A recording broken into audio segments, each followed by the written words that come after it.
ฮียแต้มมาแล้วเหรอเฮียแต้มมาแล้วเออมึงมานี่บ่เนี่ยกองเชียร์นี่บ่ฮะกองเชียร์นี่บ่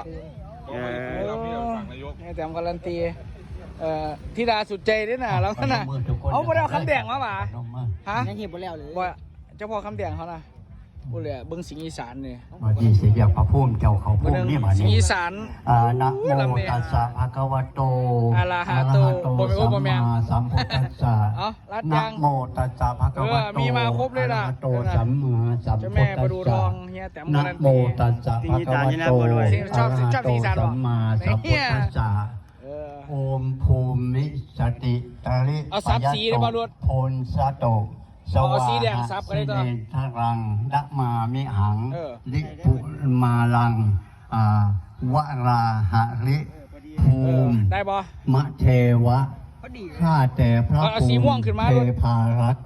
รักเม เอาสีม่วงขึ้นมา ธนี สับตัวลำหนึ่ง ซื่อเจ้าของเจ้าแม่คงคาในสาใหญ่ตำบลกลวันนี้ เหมือนกับพระไสยเสสถามงคลบดีอดุลยเดชอสุรเก